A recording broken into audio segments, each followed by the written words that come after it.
దేవుని ఆశ్రయించాడు, దేవుల్లో ఆనందిస్తున్నాడు. ఏమనంటే, నాకు ఆశ్రయ దుర్గమగు యెహోవా సన్నుతింపబడునుగాక. ఆయన నా చేతులకు యుద్ధమును, నా వ్రేళ్లకు పోరాటమును నేర్పువాడై ఉన్నాడు. నాకు ఆశ్రయదుర్గం ప్రభు అయినటువంటి దేవుడు, నాకు ఆశ్రయదుర్గమైనటువంటి దేవుడు స్తుతించబడునుగాక, సన్నుతింపబడునుగాక. ఆయన ఎందుకు నేను స్తుతిస్తున్నానంటే, ఎందుకు నేను ఆయనను సన్నుతిస్తున్నానంటే, నా చేతులకు ఆయన యుద్ధం నేర్పుతున్నాడు, నా వ్రేళ్లకు పోరాటం నేర్పువాడై ఉన్నాడు. Blessed be the lord my strength which teacheth my hands to war and my fingers to fight. ఆయన నా చేతులకు వారు నేర్పుతున్నాడు, ఆయన నా యొక్క ఫింగర్స్, నా వేళ్లకు పోరాటం. ఒకవేళ నేను ఓడిపోయినా సరే పోరాటం అనేది ఒకరోజు జరిగేది కాదు, కొన్ని సంవత్సరాలు పోరాటం, విజయం వచ్చే వరకు కూడా పోరాటమే. దేవుడు అందుకు గాను దేవుని నేను స్తుతిస్తున్నాను. నాకు ఆశ్రయ దుర్గం, ఆయనే నా టీచర్. ఆయన నాకు చేతులకు మరి యుద్ధం నేర్పుతున్నాడు, నా వ్రేళ్లకు పోరాటం నేర్పుతున్నాడు.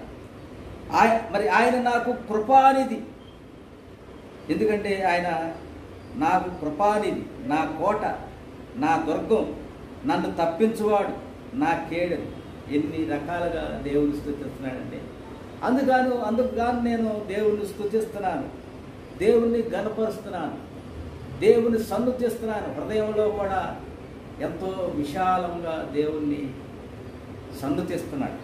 స్తుతించడం అంటే పైకి స్తుతించడం, సన్నుతించడం అంటే హృదయంలో దేవునికి కృతజ్ఞతాస్తుతులు చెల్లించడం. ఆయన నా చేతులకు యుద్ధం నేర్పుతున్న విధానాన్ని బట్టి, నా వ్రేళ్లకు పోరాటం నేర్పుతున్న విధానాన్ని బట్టి, ఆయన నాకు కృపానిధి, నా కోట, నా దుర్గము, నన్ను తప్పించువాడు, నా కేడెం, నేను ఆశ్రయించువాడు. ఆయన నా జనులను నాకు లోబర్చువాడై ఉన్నాడు. My goodness and my fortress, my high tower and my deliver, my shield and he in whom I trust, who subdueth my people under me. యెహోవా, నీవు నరులను లక్ష్యపెట్టుటకు వారు ఏపాటి వారు, నీవు వారిని ఎన్నిక చేయుటకు మనుషులు ఏపాటి వారు. Lord, what is man that thou takest knowledge of him, or the son of man that thou makest account of him. నరులను లక్ష్య పెట్టడానికి వారు ఏపాటి వారు, మనుషులను లక్ష్య పెట్టడానికి వారు ఏపాటి వారు. వారు వట్టి ఊపిరిని పోలి ఉన్నారు, వారి దినములు దాటిపోవు నీడవలే ఉన్నవి. Man is like to vanity, his days are as a shadow that passeth away. యెహోవా, నీవు ఆకాశములు వచ్చి దిగిరము, పర్వతములు పొగరాజునట్లు నీవు వాటిని ముట్టుము. Bow thy heavens Lord and come down, touch the mountains and they shall smoke. మెరుపులు మెరిపించి వారిని చెదరగొట్టుము, నీ బాణములు వేసి వారిని ఓడగొట్టుము. Cast forth igniting and scatter them, shoot out thine arrows and they destroy them. పైనుండి నీ చేయి చాపి నన్ను తప్పించుము, మహాజలములలో నుండి అన్యుల చేతుల నుండి నన్ను విడిపించుము. Send thine hand from above, rid me and deliver me out of great waters, from the hand of strange children. అన్యుల చేతుల నుండి నన్ను తప్పించుము. వారి నోరు వట్టి మాటలు మాట్లాడుతున్నది, వారి కుడి చేయి అబద్ధంతో కూడి ఉన్నది. ఎందుకంటే వారంతా కూడా మనుషులను జ్ఞాపకం చేసుకోవడానికి, నరులను జ్ఞాపకం చేసుకోవడానికి, మరి వారు ఏ పార్టీ వారు వారు ఏం చేస్తున్నారంటే వారి మాటలు ఒట్టి మాటలు మాట్లాడుతున్నాయి. ఒట్టి మాటలు మాట్లాడేవారు భక్తిహీనులు అవుతారు. ఒట్టి మాటలు మాట్లాడేవారు దరిద్రులు అవుతారు. వారి కుడి చేయి అబద్ధముతో కూడి ఉన్నది. వారు అబద్ధం లేకుండా మాటలు మాట్లాడరు. ఎందుకంటే వారు అబద్ధములాడుతూ ఉంటారు. యోహాను సువార్త 8వ అధ్యాయం 44వ వచనంలో వారంతా ఎలా ఉన్నారంటే, మీరు మీ తండ్రి యొక్క అపవాది సంబంధులు, మీరు మీ తండ్రి యొక్క దురాశలు నెరవేర్చుకొస్తున్నారు. చదవండి యోహాను సువార్త 8వ అధ్యాయం. మీరు మనుషులందరూ ఏ విధంగా ఉన్నారంటే 8వ అధ్యాయం 44వ వచనం, మీరు మీ తండ్రి యొక్క అపవాది సంబంధులు, మీరు మీ తండ్రి యొక్క దురాశలు నెరవేర్చుకొస్తున్నారు. వాడు నరహంతకుడు, సత్యమందు నిలిచినవాడు కాదు. వాడు అబద్ధికుడు. నరహంతకుడు సత్యమందు నిలిచినవాడు కాదు. వాడు అబద్ధికుడు, అబద్ధమునకు జనకుడనై ఉన్నాడు. అలాంటి మనుషులు 8వ అధ్యాయం 44వ వచనం. వారి నోరు వట్టి మాటలు మాట్లాడుతుంది. వారి కుడి చేయి అబద్ధముతో కూడి ఉన్నది. ఓ భక్తుడు ప్రార్థన చేశాడు, అబద్ధాలని నాకు దూరంగా ఉంచని. సామెతలు రాసిన గ్రంథం 31వ అధ్యాయం చెప్పాడు. చదవండి, ఇది 8వ అధ్యాయం 44 చదవండి. మీరు మీ తండ్రి యగు అపవాది సంబంధులు, మీ తండ్రికి ఏ విధంగా దురాశలు ఉన్నాయో ఆ దురాశలు నెరవేర్చుకొనుస్తున్నారు. ఆది నుండి వాడు నరహంతకుడు. మీ తండ్రి ఎవరు అనుకున్నారు? మీ తండ్రి యొక్క అపవాది సంబంధులు, మీరు సర్ప సంతానమా అన్నాడు. మరి మీ తండ్రి యొక్క దురాశలు నెరవేర్చుకొస్తున్నారు. వారి ఆది నుండి కూడా నరహంతకుడు, పగ, ద్వేషం, కసి, సమాధానం లేదు. ఏదో చేయాలి, ఏదో ఏదో ఏదో చేయాలని, సమాధానం లేదు, శాంతి లేదు, నెమ్మది లేదు. వారు మొదటి నుంచి కూడా వాడు నరహంతకుడు. సత్యమందు నిలవలేదు. సత్యమందు కాళ్ళు చేతులు కట్టేసినా సరే వాడు నిలవలేదు. సత్యంలో నిలవలేదు. సత్యంలో నిలిస్తే స్వతంత్రుడయ్యేవాడు.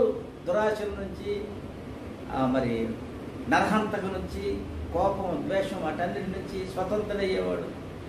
మరి అలా కాలేదు. వాడు సత్యంలో నిలవలేదు.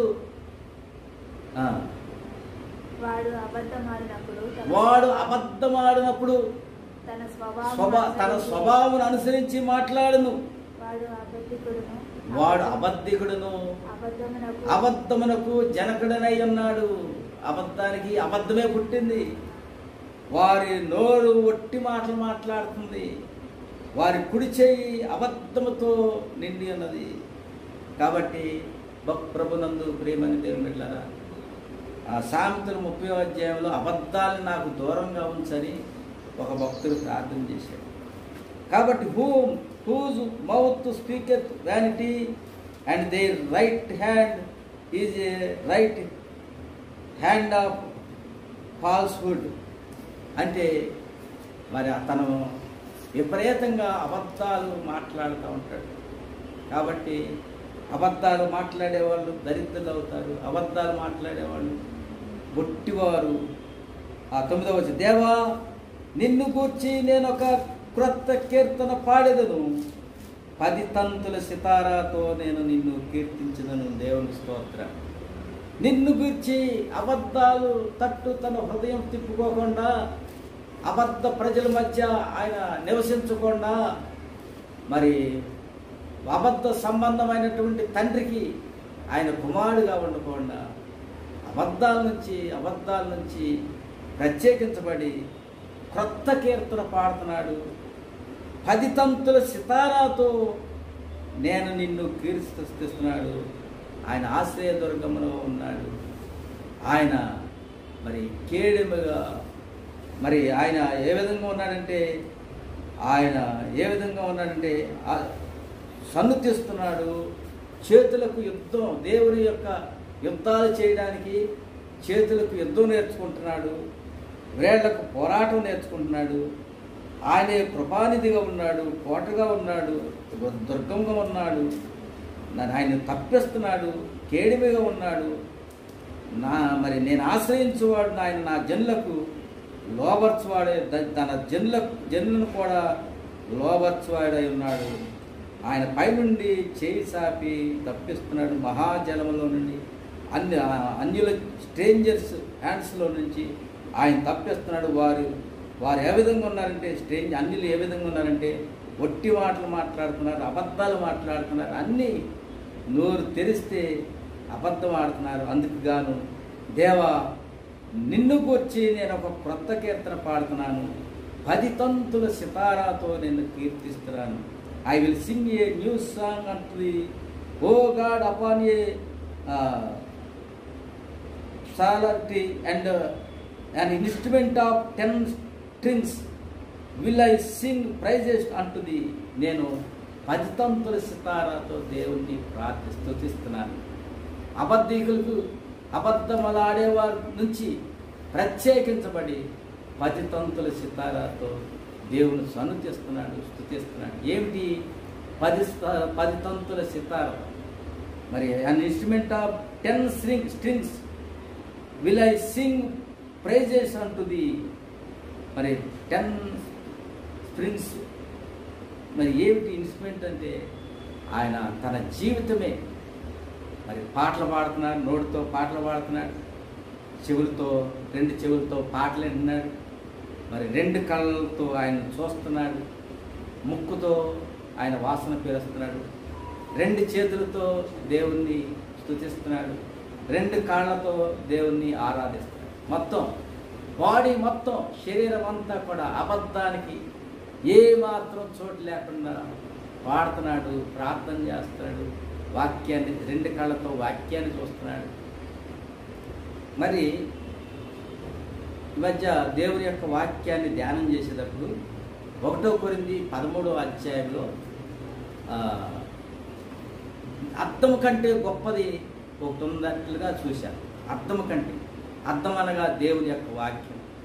మరి పిల్లలు అద్దంలో చూసుకొని తను మరి నేను ఇప్పుడైతే ఇంతకుముందు పిల్లవాడి వలె ఉన్నాను, పిల్లవాడి చేష్టలు మానేసి పెద్దవాడి చేష్టలు చేస్తున్నా అన్నాడు. అయితే యాకోబు 1:10-27లో దేవుని యొక్క వాక్యం అనే అర్థాన్ని మరి దేవుని వాక్యంలాగా పోల్చారు. అయితే అర్థం కంటే ఇప్పుడు పిల్లవాడి చేష్టలు మానేసి దేవుని యొక్క నడుస్తున్నాను, అనుభవిస్తున్నాను, ఆ వాక్యాన్ని ప్రత్యక్షంగా అనుభవిస్తున్నాను. పిల్లవాని శాస్త్రాలు మానేసి పెద్దవాని శాస్త్రాలు చేస్తున్నాను. ఇంతకుముందు అద్దంలో చూసుకునేవాడు, దేవుని యొక్క వాక్యం అనే అద్దంలో చూసుకుని నాలో లోపాలు కనిపించాయి. అయితే 1 కొరింథీ 13వ అధ్యాయంలో మరి అక్కడ అద్దం తీసేసి పిల్లవాని శాస్త్రాలు మానేసి ఇప్పుడు సంపూర్ణై ఉన్నాను, నడుస్తున్నాను, అనుభవిస్తున్నాను, జీవిస్తున్నానని అపోస్తలుల రాశి గారి మరి ఆ యొక్క పౌలు అన్నట్లుగా చూస్తున్నాం. ప్రభునందు ప్రియమైన దేవుని బిడ్డలారా, 10 స్ట్రేంజర్స్ దేవుని యొక్క యుద్ధాలు చేయాలంటే దేవుని యందు ఆనందించాలి. దేవుని యందు ఆనందించడం వలన మరి బలం పొందేదరు. అందుకే పౌలు ఆ యొక్క పిలిపిస్తే ఆనందించడి, మరలా చెప్పుదును రిజాయిస్ ఇన్ ద లార్డ్. ఎప్పుడు ఆనందించడం వల్ల దేవుని యొక్క చేతులకి యుద్ధం నేర్పుతాడు, వేళ్లకు పోరాటం నేర్పుతాడు. ప్రభునందు ప్రియమైన దేవుని బిడ్డలారా, ఒకసారి 2000 సంవత్సరం అనగా ఇప్పటికి 25 సంవత్సరాల క్రితం మరి నా జీవితంలో ఒక మర్చిపోని సంఘటన జరిగింది. 95వ సంవత్సరం మే 15వ తారీఖున ఆత్మీయంగా నేను జన్మించాను. 2000 సంవత్సరం డిసెంబర్ 25వ తారీఖున దేవుడు నన్ను స్వతంత్రుని చేశాడు. మరి ఆ సమయంలో దేవుడు మరి స్వతంత్రుని చేయడానికి కల్లూరు గ్రామంలో ఉన్నటువంటి దైవజనులు అజరియా అయ్యగారు అని ఒక ఆయన ఉండేవారు. ఆ అజరియా అయ్యగారు దగ్గర 70 రోజులు ప్రభు నన్ను ప్రార్థనలో ఉండడానికి వెళ్ళమన్నాడు. 70 రోజులు ప్రార్థనలో ఉంటే దేవుడు నన్ను అక్కడ స్వతంత్రుడిగా చేశాడు. సరే, ఆయనకు ఒక కళ వచ్చింది. మరి అయ్యగారికి ఒక కళ వచ్చింది, ఆ దైవజనులకి. మేమిద్దరు రోడ్లను వెళ్తున్న సమయంలో ఆయన ఏలేసాడు. ఆయన ఏలేస్తే నేను కూడా ఏలేసాను. సరే, నన్ను ఒంటరిగా పిలిచి ఏలంటే అర్థం ఏంటి అన్నాడు. ఏలంటే ఐగుప్తు దేశంలో ఉన్నటువంటి ఇశ్రాయేలుని దేవుడు ఏల వేసి పిలిచాడు అన్నాడు.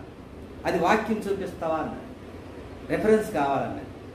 ఆ వాక్యం చూడడానికి మరి అందరూ ఒక 20 మంది సేవకులు కూర్చుని ఆ వాక్యాన్ని ఎక్కడుందా చూస్తే నాకే ఒక ద్వితీయోపదేశ కాండంలో ఆ వాక్యం కనిపించింది. దేవుడు ఇశ్రాయేలుని ఐగుప్తు దేశంలో నుంచి ఏల వేసి పిలిచాడని మరి ఆయన మరి చూసాం. ఆ తర్వాత మరి ఆయన చెప్పాడు, మనం ఇద్దరం నడిచి వెళ్తున్నాం, నేను ఏలేసాను, నువ్వు 5 వేళ్లతో ఏలేసావు అన్నాడు. మొదటి వేలతో వేసావు, 2 వేలతో, 3 వేలతో, 5 వేలతో ఏలేసావు అన్నాడు. మరి ఆ రోజు నుంచి నాకు ఆ కలభావం అర్థం కాదు. ఏంటి 5 వేలతో ఆ మంచి గొప్ప చేయాలి, 5 ఒకేళ్ళతో ఏలేస్తే నేను 5 వేళ్లతో వేలేసానేంటా, ఏంటా ఏం జరగబోతుందా అని ఆలోచిస్తే ఇంతకాలానికి 25 సంవత్సరాల తర్వాత నాకు అర్థమైంది ఏంటంటే దేవుడు నాకు 5 తలాంతులు ఇచ్చాడని నాకు అర్థమైంది. ఏమిటా 5 తలాంతులు అంటే, వాస్తవానికి నాకు కీబోర్డు రాదు, నేను ఎవరి దగ్గర నేర్చుకోవాలి. అయితే దేవుడు కీబోర్డ్ వేయటం నేర్పించాడు, అదొక ఏల. తర్వాత పాటలు పాడటం నేర్పించి ఆ కీబోర్డుకి తగ్గట్టుగా పాటలు పాడటం నేర్పించాడు, అదొక ఏల. 3వ ఏల దేవుని యొక్క వాక్యాన్ని ప్రకటించడం. నువ్వు మాట్లాడు, మరి తండ్రి ఆత్మ నీలో ఉండి మాట్లాడింది, దేవుడు నా అగ్ని దిగింది అని నాతో వాగ్దానం చేశాడు. దేవుడు చేసినటువంటి వాగ్దానాల్లో అదొక వాగ్దానం. యెషయా రాసిన గ్రంథంలో దేవుడు చేసినటువంటి వాగ్దానంలో నాకు చేసినటువంటి యెషయా రాసిన గ్రంథం 30వ అధ్యాయం దేవుడు నాకు ఒక మంచి వాగ్దానం చేశాడు. మరి మీరు 30వ అధ్యాయం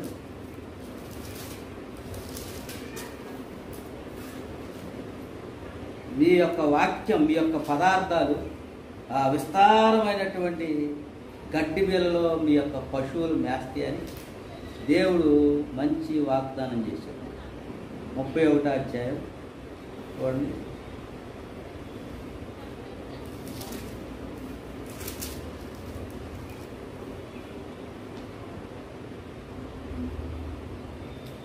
చూసారా? 31వ అధ్యాయం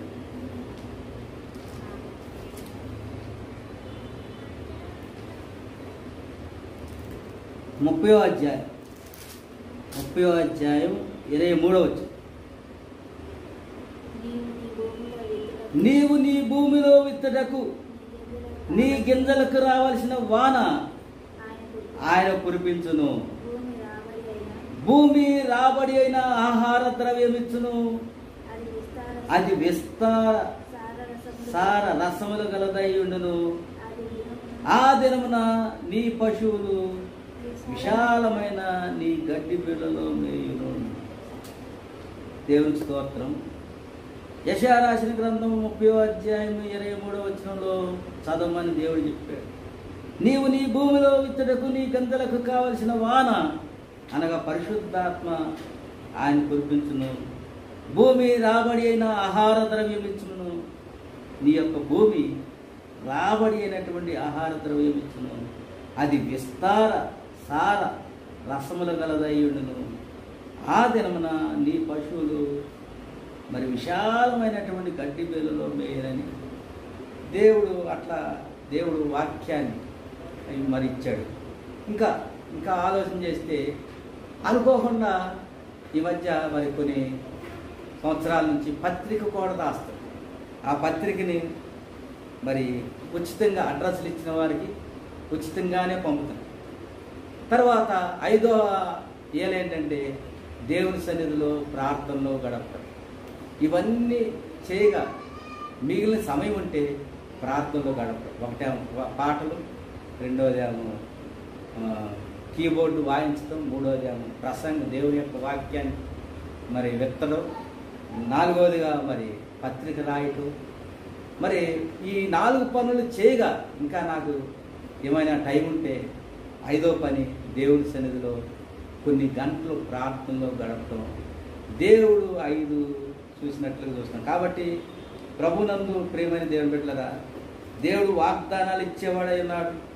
20 సంవత్సరాలు నేను వెయిట్ చేయి, 25 సంవత్సరాలు వెయిట్ చేయగా ఆ వాగ్దానాలకు దేవుడు నెరవేరుస్తున్నందుకు దేవుని స్తుతిస్తున్నాం, దేవుని సన్నతిస్తున్నాం. 10వ వచనం, నీవే రాజులకు విజయము దయచేవాడు, దుష్టుల ఖడ్గం నుండి నీ సేవకుడైన దావీదును తప్పించువాడు. రాజులకు మరి విజయం దేవుడు తప్పకుండా కలుగజేస్తాడు. It is the giveth salvation unto kings who delivereth David his servant from the hurtful sword. దేవుడు రాజులకు మరి విజయం తప్పకుండా ఇస్తాడు. దుష్టుల ఖడ్గం నుండి మరి ఆయన సేవకుడైనటువంటి వ్యక్తులను తప్పించేవాడు. అందుకే ప్రార్థన చేసి, నన్ను తప్పించుము, అన్యుల చేతిలో నుంచి, స్ట్రేంజర్స్ చేతిలో నుండి నన్ను విడిపింపుము. వారి నోరు వట్టి మాటలు మాట్లాడుతుంది, వారి కుడి చెయ్యి అబద్ధములతో నిండి ఉన్నది. వారంతా కూడా మరి వారి కుడి చెయ్యి అబద్ధాలు అంటే లోకమంతా అబద్ధమే, అబద్ధంతో ఉండినది. కాబట్టి మీరు మీ తండ్రి యొక్క యోహాను 8:44 అపవాది సంతానం నుంచి మరి దేవుడి సంతానంలోకి రావాలి. Rid me and deliver me from the hand of stranger children whose mouth speaketh vanity and their right hand is a right hand of falsehood. మరి అప్పుడు ఇవన్నీ జరిగిన తర్వాత మరి ఇక నుంచి గొప్ప ఆశీర్వాదం. ఆ 5 తలాంతులు ఏంటంటే 12వ వచనంలో, మా కుమారులు తన యవన కాలమందు ఎదిగిన మొక్కల వలె ఉన్నారు. మరి ఆయన మరి ఇవన్నీ ఎదిగిన తర్వాత అయిపోయిన తర్వాత మా కుమారులు తమ యవన కాలంలోకి వచ్చారు, ఎదిగిన మొక్కల్లాగా ఉన్నారు. ఎదిగిన మనసులో లేరు, ఎదిగిన మొక్కల వలె ఉన్నారు. మా కుమార్తెలు నగర్నకై చెక్కబడిన మూలకమ్మల వలె ఉన్నారు. That hour Sons may be as plants grown up in their youth, that our daughters may be as corner stones polished after the similitude of palace. మూడవదిగా మా కొట్లు నింపబడి పలు విధములైన ద్రవ్యములకు నిధులుగా ఉన్నవి. మా కొట్లు, మా కుమారులు ఎదిగిన మొక్కల్లాగా ఉన్నారు. మా కుమార్తెలు మరి స్టోన్స్గా నకర్నకై చెక్కబడినటువంటి కమ్మల వలె ఉన్నారు. మా కొట్లు నింపబడి పలు విధములైన ద్రవ్యములకు నిధులుగా ఉన్నవి. కొట్లు నింపబడాలంటే, పలు విధములైన ద్రవ్యములుగా ఉండాలంటే చూడండి, సామెతలు రాసిన గ్రంథం 8వ అధ్యాయం 17వ వచనంలో, నన్ను ప్రేమించు వారిని నేను ప్రేమిస్తున్నాను, నన్ను జాగ్రత్తగా వెతుకువారు నన్ను కనుగొందురు. దేవుడిని ప్రేమిస్తే దేవుడు ప్రేమిస్తాడు. దేవుని వద్దకు వస్తే దేవుడు నీ వద్దకు వస్తాడు. దేవుని వైపు చూస్తే దేవుడు నీ వైపు చూస్తాడు. నిన్ను ప్రేమించి నీ దగ్గరకు వచ్చి నన్ను వెతుకువారు జాగ్రత్తగా కనుగొందురు. ఎవరైతే దేవుణ్ణి వెతుకుతారో వారు ఆయన కనుగొంటారు. ఆయన్ని ఎప్పుడైతే కనుగొంటారో ఏమిస్తాడంట చూడండి, 8-17 వచనం, వారికి దేవుణ్ణి కనుగొన్నవారు ఐశ్వర్యం ఇస్తాడు, ఘనత ఇస్తాడు, స్థిరమైన కలిమి ఇస్తాడు. దేవునికి స్తోత్రం. ఐశ్వర్యం ఇస్తాడు. దేవుని ప్రేమిస్తే ఈ లోకంలో దేవుడు నిన్ను ప్రేమిస్తాడు. దేవుని ప్రేమించిన నీవు జాగ్రత్తగా వెలిగితే ఆయన్ని కనుగొంటావు. ఆయన్ని ఎప్పుడైతే కనుగొంటావో అప్పుడు నీకు దేవుడు ఐశ్వర్యం ఇస్తాడు. చెప్పశక్యముగానటువంటి మహిమాయుక్తమైనటువంటి ఐశ్వర్యం. ఐశ్వర్యము, ఘనత. మూడవదిగా స్థిరమైన కలిమి. నాలుగవది నీతియు నా యొద్ద ఉన్నవి, దేవుడి యొద్ద ఉన్నవి ఇస్తాడు. 21వ వచనం చూడండి, నన్ను ప్రేమించు వారిని ఆస్తికర్తలుగా చేసేదను, వారి నిధులను నింపుతుంది. దేవుని స్తోత్రం. దేవుణ్ణి ప్రేమించే వారికి నీ ఆస్తికర్తలుగా చేస్తాడు. వారి నిధులను, వారి హృదయాల్ని దేవుడు నింపుతాడు. అలాగే చూడండి 20వ అధ్యాయం 21వ వచనంలో, సామెతలు 20వ అధ్యాయం 21వ వచనంలో మరి వారినంట 20వ అధ్యాయం 21వ వచనం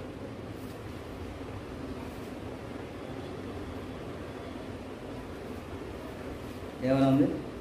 వారిని విలువైన ధనమును నూనెయు ఎవరింట్లో ఉంటాయంట? జ్ఞానుల ఇంట ఉండును. దేవునికి స్తోత్రం. దేవునికి స్తోత్రం చెప్పండి. విలువైన ధనమును నూనెయు జ్ఞానుల ఇంట ఉండును. విలువైన ధనం అంటే మరి ఆత్మ సంబంధమైన దేవుని యొక్క గ్రంథం, పరిశుద్ధాత్మ. 21వ అధ్యాయం 20వ వచనం, విలువగల ధనమును నూనెయు జ్ఞానులు ఇంటును. జ్ఞానులు అంటే ఎవరండి? జ్ఞానం అంటే ఏంటి? యోబు 28:28లో యెహోవా యందు భయభక్తులు కలిగి ఉండటమే జ్ఞానము, చెడుతనం విడిచితే వివేకం. జ్ఞానం అంటే ఏంటి? యెహోవా యందు భయభక్తులు కలిగి ఉండటమే భయము, భక్తి. దేవుని యందు భయం కలిగి ఉంటే దేవుడు ఈ భూమి మీద గొప్ప సంపాదన మరి ఇస్తాడు, నీతి ఇస్తాడు, ఐశ్వర్యం ఇస్తాడు, స్థిరమైన కలిమి, నీతి, ఘనత ఇస్తాడు. అలాగే భక్తి అంటే దేవుని యందు భక్తి ఉంటే పరలోక రాజ్యంలో ఐశ్వర్యం ఇస్తాడు. పరలోక రాజ్యంలో నిత్యము నివసించే ఆ రాజ్యంలో దేవుడికి ఐశ్వర్యం ఇవ్వాలంటే భయభక్తులు కలిగి ఉండటమే జ్ఞానం. ఆ జ్ఞానం ఉన్న వాళ్ళకి విలువైన ధనం ఉంటుంది, నూనె ఉంటుంది. కాబట్టి ప్రభునందు ప్రియమైన దేవుని బిడ్డలారా, నీ జీవితంలో యెషయా రాస్తాడు, పక్షిగూట్లో ఒకరంతా చెయ్యేశాడు. చెయ్యేస్తే దేవుడు ఆ విధంగా ఇచ్చేసాడు. పక్షిగూట్లో వేసినట్లుగా దేవుడు నన్ను ఆశీర్వదించాడు అంటాడు. కాబట్టి యెషయా 55 మరొక మాట చూసుకుంటే అక్కడ కూడా వర్షమును హిమమును పైనుంచి వచ్చి ఏ విధంగా మరలా వెళ్ళదో అదేవిధంగా దేవుని యొక్క ఆశీర్వాదం, దేవుని యొక్క ఐశ్వర్యం, దేవుని యొక్క జ్ఞానం, దేవుని యొక్క మహిమాయుక్తమైనటువంటి ఆనందము, సంపద చెప్పండి ఇన్నని కాదు. యెషయా రాసిన గ్రంథం 55వ అధ్యాయం 10వ వచనంలో వర్షమును హిమమును ఆకాశము నుండి వచ్చి అక్కడికి ఎలాగూ మరలక భూమిని తడిసి విత్తువానికి విత్తనమును మరి భుజించువానికి ఆహారమును ఏ విధంగా కలుగుటకై అది వచ్చి ఏ విధంగా వెళ్ళదో అలాగే ఆయన నోట నుండి వచ్చు ఆశీర్వచనం కూడా ఆ విధంగా ఉంటుంది. దేవుడు ఒక వాగ్దానం చేశాడంటే ఆ వాగ్దానాన్ని దేవుడు నీడలా నెరవేరుస్తాడు. మరి ఎట్లా దేవుడు ఆశీర్వదిస్తాడంటే మా కొట్లు నింపబడి పలు విధములైనటువంటి ద్రవ్యములకు నిధులుగా ఉన్నవి. 4వదిగా మా గొర్రెలు 1000 కొలదిగాను 10,000 కొలదిగాను మల్టిప్లై అవుతాయి. కాబట్టి మరి ఒకడు 1000 మందిని తరుము, ఇద్దరు 10,000 మంది, 10 times. ఒక్కరు యుద్ధం చేస్తే 1000 మంది తగ్గుతారు. కాబట్టి మరి ఇద్దరు కలిశారనుకోండి, ఇద్దరు ఏక మనసు కలిగి ప్రార్థన చేస్తే 10 times అనగా 10,000 మందిని తగ్గుతారు.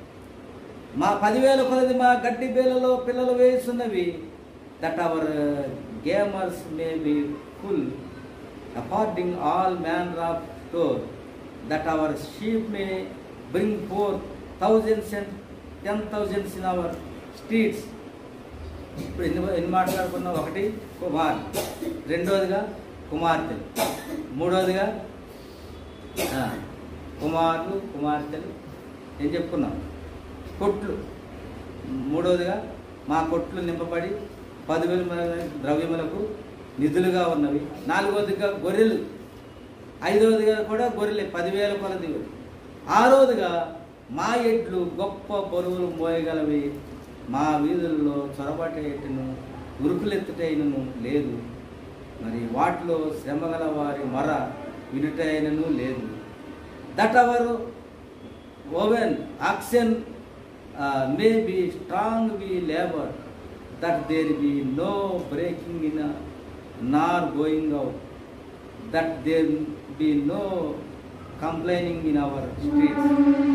ఇట్టి స్థితి గలవారు ధన్యులు, యెహోవా తమకు దేవుడుగా గల జనులు ధన్యులు. దేవుడు మరి దేవుడుగా ఉంటే happy is that people that is in such a scale. Happy is that people who God is the lord. ఎవరైతే దేవుడుగా ఉంటారో మరి వారు ధన్యులు. సాతాను దేవుడుగా ఉంటే అబద్ధీకుడు దేవుడుగా ఉంటే ఇక అబద్ధికులుగా మరి whose God is the lord.